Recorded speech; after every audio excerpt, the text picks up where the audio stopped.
हमारी वीडियोस पसंद आ रही है तो हमारे चैनल को सब्सक्राइब करें, अपने दोस्तों के साथ शेयर करें, लाइक करें और कमेंट्स में हमें बताएं कि आपको हमारी चीज़ें कैसी लग रही हैं। आज हम एक नई डिश के साथ आपके सामने हाजिर हैं। आज हम बना रहे हैं पोटैटो स्टफ कटलेट्स। इसमें हम कीमे की स्टफिंग करेंगे। उसके लिए हमें जिन चीज़ों की ज़रूरत होगी, आलू हमें चाहिए 6-7 हमने दरमियाने साइज़ के उबाल लिए। किसी भी मिर्चें 1.5 चमचा है, हल्दी आधा चमचा है, 1.5 चमचा गरम मसाला है, 1 चमचा काली मिर्चें हैं, 1 चमचा कुटी मिर्च है, 1.5 चमचा नमक है। इसमें से कुछ चीज़ें हम आलू में डालेंगे, कुछ कीमे में डालेंगे। चाट मसाला 1 चमचा, अदरक लहसुन का पेस्ट है 2 चमचे, हरा धनिया आधा कप के करीब समझ लें, आधा कप अगर नापेंगे तो आधा कप होगा। ये चावल का आटा है 1 कप। प्याज को हमने बहुत बारीक चॉप कर लिया, इतने बड़े साइज़ की एक प्याज है। कीमा तकरीबन 1 पाव है। इसको भी आप बारीक सा पिसवा लीजिए। 1 पाव कीमा, चाहे आप चिकन का ले लें चाहे आप बीफ का ले लें। तेल हज़म ज़रूरत इस्तेमाल करेंगे, आधा कप के करीब इस्तेमाल होगा या उससे भी कम। ये जो हम बना रहे हैं बहुत आसान, मज़ेदार और बहुत अच्छे कटलेट्स बनते हैं। इसको आप बच्चों के टिफ़िन में भी दे सकते हैं। बना के आप इसको फ्रीज़ भी कर सकते हैं और काफ़ी दिन फ्रीज़ कर लें, जब मेहमान आए आप निकालें, फ्राई कर लें। और ये बनने में भी आसान है और खाने में बहुत मज़ेदार है। चलिए हम इसको बनाना शुरू करते हैं।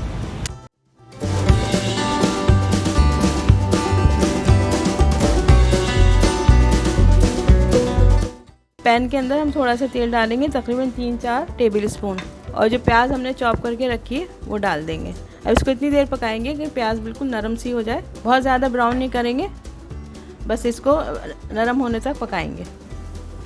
ये देखें अब हमारी प्याज हल्की हल्की सी ब्राउन हो गई है, नरम हो गई है। बस सबसे ज़्यादा हमें नहीं करना, ऐसा ही इतना ही रखना है। अब इसके अंदर हम ये लहसुन अदरक का पेस्ट डाल देंगे। इसको थोड़ी देर भूनेंगे कि उसकी लहसुन अदरक की खुशबू आने लगे भुनने की। अभी देखें इसमें लहसुन अदरक के भुनने की भी खुशबू आ रही है। अब इसके अंदर हम कीमा डाल देंगे।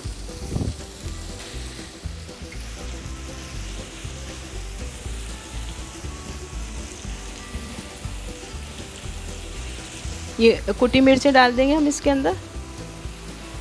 गरम मसाला आधा डालेंगे और आधा बचा लेंगे। नमक 1 टेबल स्पून डालेंगे इसके अंदर। पिसी मिर्चें आधा चमचा डालेंगे और हल्दी आधा चमचा डालेंगे। अब इसको खूब अच्छी तरह मिक्स करके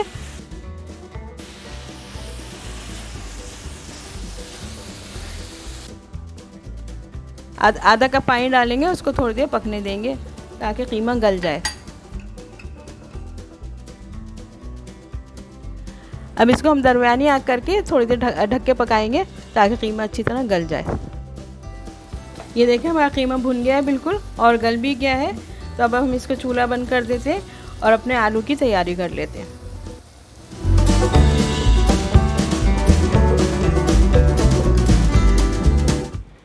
अब ये आलू को हम मैश कर लेते हैं अच्छी तरह। आलू मैश करते वक्त हाथ वगैरह साफ रहना चाहिए, इस बात का ख्याल रखें। और फिर जो बाकी सारे मसाले हैं, मिर्चें, गरम मसाला, काली मिर्चें और नमक और ये चाट मसाला, ये इसके अंदर हम मिक्स कर देंगे। मिर्चें और नमक वगैरह सब आप अपने हिसाब से कम ज़्यादा कर सकते हैं। अगर ज़्यादा मिर्चें पसंद है तो आप लोग ज़्यादा डाल सकते हैं, हरी मिर्चें भी डाल सकते हैं इसके अंदर। अब ये जो चावल का आटा है ये हम 1 कप है, वैसे तो हम पहले थोड़ा डालेंगे, आधा कप, अगर ज़रूरत पड़ेगी तो फिर और डाल देंगे। अब आटे की ज़रूरत नहीं पड़ेगी, बस इतना हम सही है। ये देखें हमारा इस तरह बन रहा है। अब इसे हरा धनिया मिला देंगे।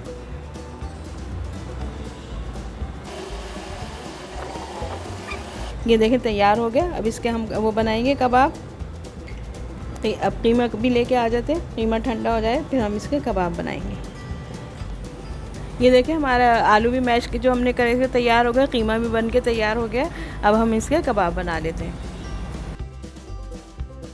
ये थोड़ा सा आटा हम नीचे डाल देंगे ताकि अगर हमारे हाथ में ज़रूरत पड़ेगी तो लगा लेंगे।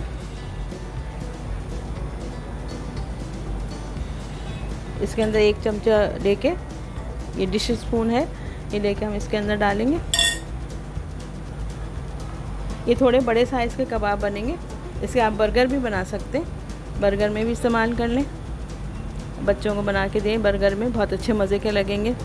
इसको खूब अच्छी तरह करके किनारे सब दबा के इसको थोड़ा चपटा कर लें। इस स्टफिंग है इसलिए बहुत चपटे नहीं बनेंगे और थोड़ा साइज़ भी बड़ा होगा।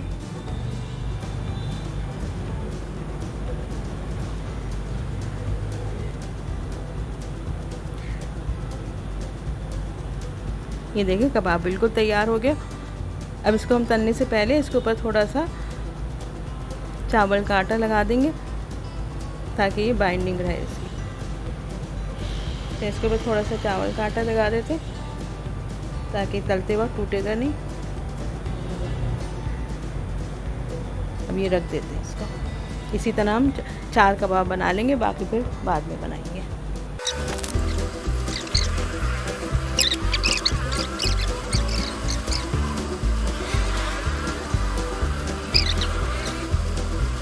ये देखें हमारे चौथा कबाब भी बन गया।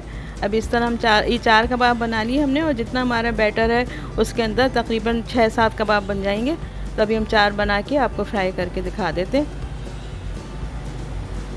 चलिए हम इसको हम तलते चल के।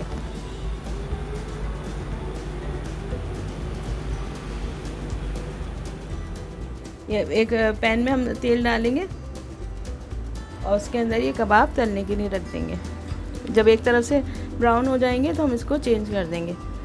इसके अंदर हमारे पैन में चारों कबाब आ जाएंगे।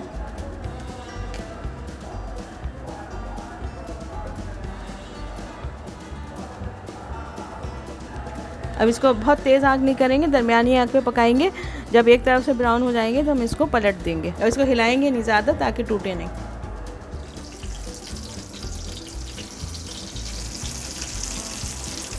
ये देखें हमारी एक तरफ से वो सिक गया है, तो अब इसको हमने पलट दिया। इसी तरह हम सारे कबाब देख के एक तरफ से सिकते जाएंगे तो उनको पलटते जाएंगे। ये कितने अच्छे ब्राउन सिक गए। इसी तरह हम सारे कबाबों को पलट लेंगे। ये देखें हमारे कबाब सिक गए, कितने अच्छे ब्राउन हो गए। अब इसको हम निकाल लेते और डिश में रख लेंगे।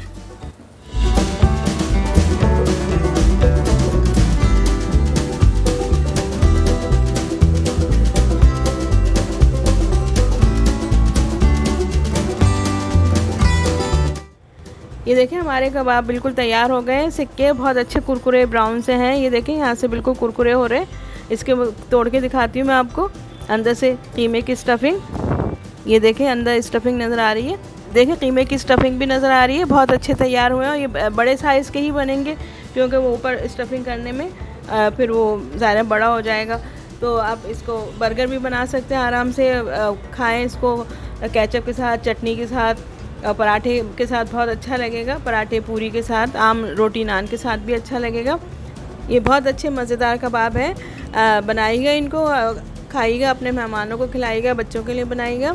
अगर आपको हमारी चीज़ें पसंद आ रही हैं तो हमारे चैनल को सब्सक्राइब करें, अपने दोस्तों के साथ शेयर करें, लाइक करें, बेल आइकॉन को प्रेस करें ताकि हमारी जो नई वीडियोज़ आएंगी वो आपको फ़ौरन मिल जाए। और हमारे चैनल को सब्सक्राइब करें, अपने दोस्तों से सब्सक्राइब करवाएँ।